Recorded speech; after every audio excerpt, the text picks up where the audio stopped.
नमस्कार, स्वागत है आपका। टीएनपी न्यूज देख रहे हैं आप और मैं हूं आपके साथ शाहनवाज मिर्जा। उत्तर प्रदेश के सीएम योगी आदित्यनाथ कुशीनगर पहुंचे, जहां उन्होंने चुनावी जनसभा को संबोधित किया। यहां पर भारतीय जनता पार्टी के प्रत्याशी के लिए समर्थन और वोट मांगते हुए नजर आए। योगी ने यह कहा कि बीते 9 सालों के अंदर दुनिया में भारत का दबदबा बढ़ा है और ऐसा इसलिए है क्योंकि भारतीय जनता पार्टी लगातार आपसे जुड़े मुद्दों को विदेशी पटल पर उठाती हुई नजर आ रही है। कुशीनगर जनपद के सभी मेरे उपस्थित भाइयों बहनों, कभी भगवान राम के पुत्र उसकी राजधानी के रूप में विख्यात रहे, करुणा मैत्री और दुनिया के अंदर शांति का संदेश देने वाले भगवान बुद्ध की महापरिनिर्वाण स्थली के रूप में विख्यात कुशीनगर की धरती पर एक बार फिर से मुझे आप सबके साथ संवाद बनाने का अवसर प्राप्त हुआ है। मैं इस अवसर पर आप सबका, इस धरती को नमन करते हुए आप सभी भाइयों बहनों का हृदय से अभिवादन करता हूं। भाइयों बहनों, आज कुशीनगर सच संवर रहा है। कुशीनगर, याद करिए, आज से 6 वर्ष पहले मस्तिष्क ज्वर, इंसेफ्लाइटिस की बीमारी से त्रस्त था। मुसहर लोग भूख से मौत मर रहे, भूख से मौतें मुसहरों की होती थी, गरीबों की भूख से मौतें होती थी। एक और बीमारी थी, दूसरी तरफ भूखमरी थी।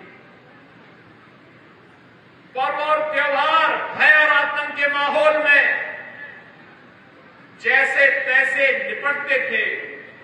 उत्तर प्रदेश के डिप्टी सीएम केशव प्रसाद मौर्य वाराणसी पहुंचे हैं, जहां पर उन्होंने नव मतदाता सम्मेलन को संबोधित किया है और मौर्य ने यह कहा कि निकाय चुनाव में काशी सहित पूरे प्रदेश में कमल खिलता नजर आएगा। आज समाजवादी पार्टी और बहुजन समाजवादी पार्टी का कोई भी स्टार प्रचारक दिखाई नहीं दे रहा है और इससे यह साफ हो जाता है कि जनता ने कमल खिलाने का अब मन बना लिया। इसके अलावा उन्होंने विपक्ष के ऊपर निशाना साधते हुए यह भी कहा है कि विपक्ष के पास जनहित के लिए कोई भी मुद्दा नहीं है।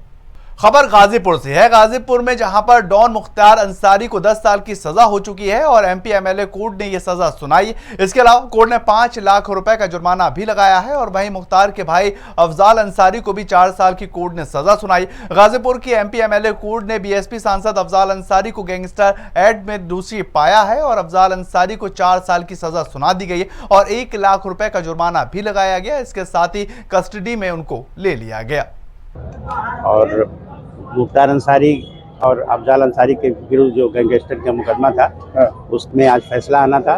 मुख्तार अंसारी के मामले में फैसला आया है, उनको 10 साल का कारावास और 5 लाख रुपए जुर्माना हुआ है। अफजाल अंसारी के संबंध में 2 बजे।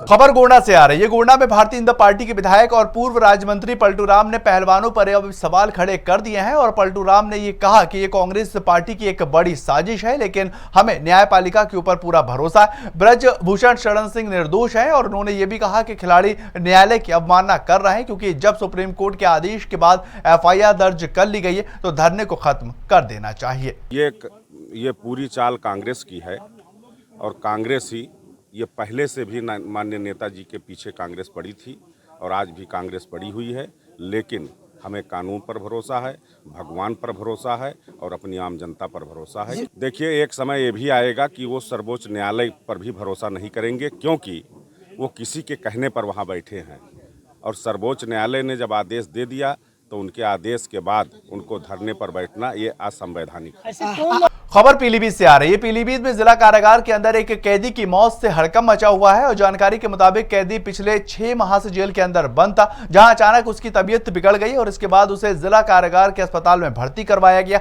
लेकिन उसे बचाया नहीं जा सका और इसी के बाद पुलिस ने उसके शव को पोस्टमार्टम के लिए भेज आगे की कार्रवाई शुरू की है। मतलब सत्येंद्र सिंह उर्फ लल्ला और उनके बड़े भाई राजवीर सिंह, ये दोनों लोग गैंगस्टर में बंद थे जिला पीलीभीत जेल में और उसके बावजूद में उन्हें कुछ परेशानी हुई तो दवाई लेने के लिए गए। तो दवाई लेने के लिए जब गए तो उन्होंने देखा कि मतलब वो डॉक्टर सही से बात नहीं करे, तो उन्होंने कहा कि कल डीएम साहब आएंगे तो हम उनके सामने पेश होकर के अपनी समस्या उनके बताएंगे, उनको कहेंगे। तो उसके बावजूद में डॉक्टर साहब ने गुस्से में आकर के 4-5 इंजेक्शन उनके लगाए तो वो बेहोश कर दिया उसको। बेहोश हालत में बैरिंग में डाल दिया। बैरिंग में डालने की वजह से पता नहीं किस समय उसकी मौत हो गई। उसका पता ही नहीं चल पाया। आगे बात पीलीभीत की करेंगे। पीलीभीत के न्योरिया इलाके के मैदाने गांव के अंदर इको और बाइक की जोरदार टक्कर हुई है और इस हादसे में 2 लोगों की मौत और 1 शख्स घायल बताया जा रहा है। टक्कर इतनी जोरदार हुई है कि बाइक कार के टकराने से खाई में जा गिरी है और इसके बाद पुलिस मौके पर पहुंचती हुई नजर आई। शव को कब्जे में लिया है और पोस्टमार्टम के लिए भेज दिया। बताया यह भी जा रहा है कि कार श्रद्धालुओं को पूर्णागिरी ले जा रही थी। चलिए छोटा सा ब्रेक, जल्द हाजिर होते हैं। आप बने रहे टीएनपी न्यूज के साथ।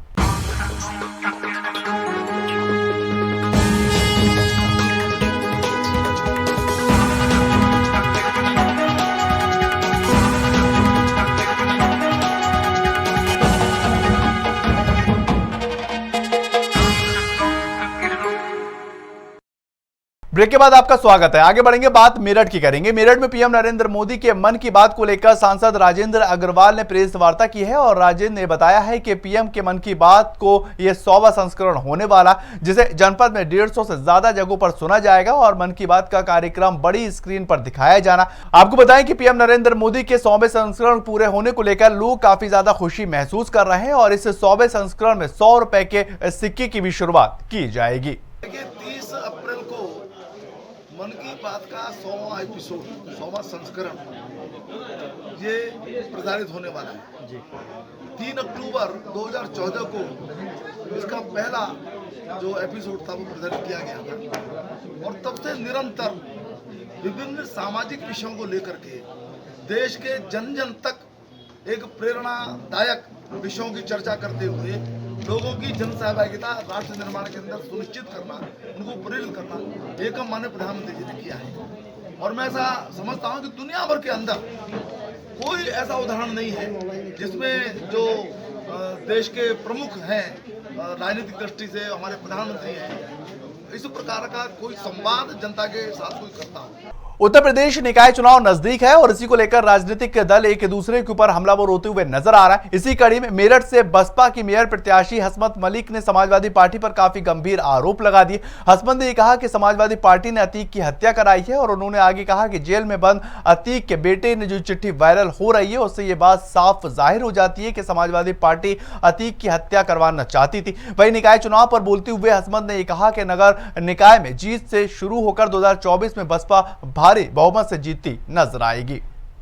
बरेली में नगर निगम चुनाव को लेकर कुछ ही समय बचा है और ऐसे में सभी राजनीतिक दल अपने प्रत्याशियों को जिताने के लिए पूरी जी जान से लगे हुए। इसी कड़ी में उत्तर प्रदेश सरकार के मंत्री जितिन प्रसाद आज बरेली पहुंचे, जहां उन्होंने मेयर प्रत्याशी उमेश गौतम के कार्यालय का उद्घाटन किया। जितिन ने यह कहा कि डबल इंजन की सरकार बरेली को वर्ल्ड क्लास सिटी को बनाने की लगातार कोशिश कर रही है और उन्होंने इस पे भरोसा भी जताया। उन्होंने कहा उमेश गौतम फिर से बरेली में जीत कर आएंगे और बरेली को आगे बढ़ाएंगे। के लिए हमारे नौजवान प्रत्याशी उमेश गौतम जी, जिनका कार्यकाल पहले भी यहाँ इतने विकास के कार्य किए गए हैं और मैं विश्वास से कह सकता हूँ कि इस बार रिकॉर्ड बहुमत से इनकी जीत होगी।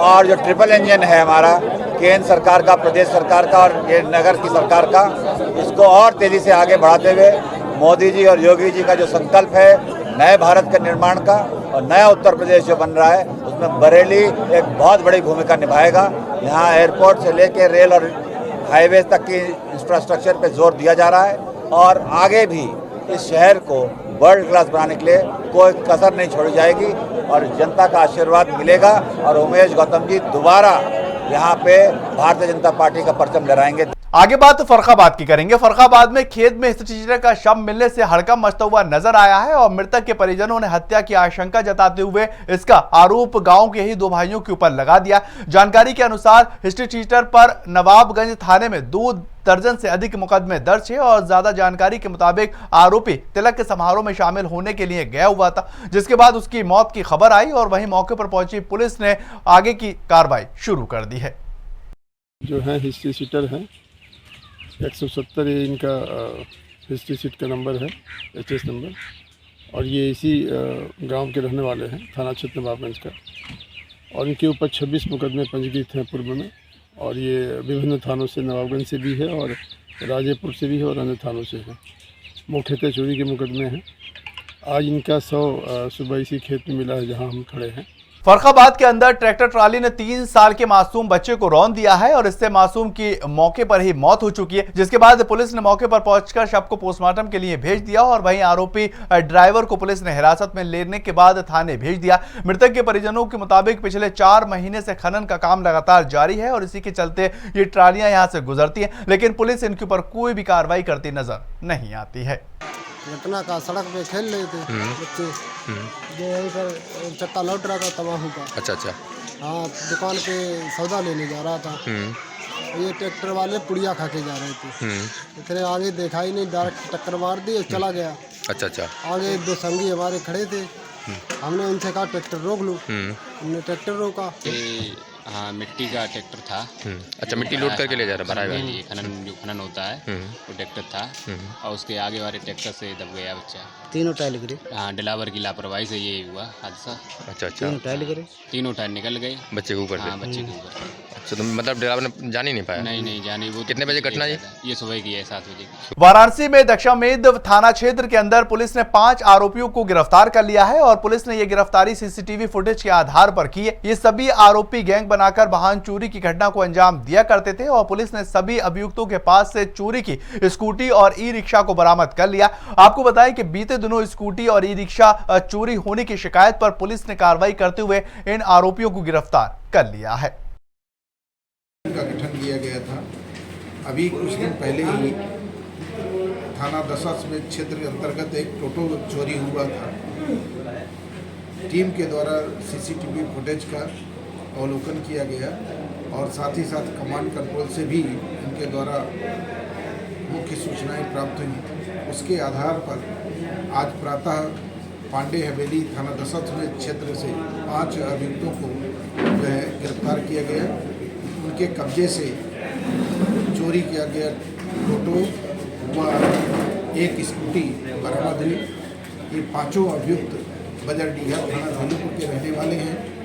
इनका आपराधिक इतिहास संकलित किया जा रहा है। निर्वाचन आयोग एवं प्रदेश सरकार ने शांतिपूर्ण चुनाव कराए जाने को लेकर कमर कस ली है और इसी कड़ी में पुलिस क्षेत्र अधिकारी महिपाल पाठक और एसडीएम अजीत प्रताप सिंह के नेतृत्व में फ्लैग मार्च भी निकाला गया। इस दौरान सीओ सिटी ने भी चुनाव में लोगों को लालच देने वालों को साफ चेतावनी दे दी है और साथ ही उन्होंने जनता से निष्पक्ष होकर मतदान करने की अपील की। उन्होंने ये कहा कि अगर कोई भी प्रत्याशी लुभाने या धमकाने का प्रयास करता है तो उसको तत्काल सूचना प्रशासन को देनी चाहिए और साथ ही उन्होंने ये भी कहा कि आदर्श आचार संहिता का पालन करने की लोगों से अपील की है। अभी नगर निकाय का जो 4 मई को चुनाव होना है, उसके परिप्रेक्ष्य में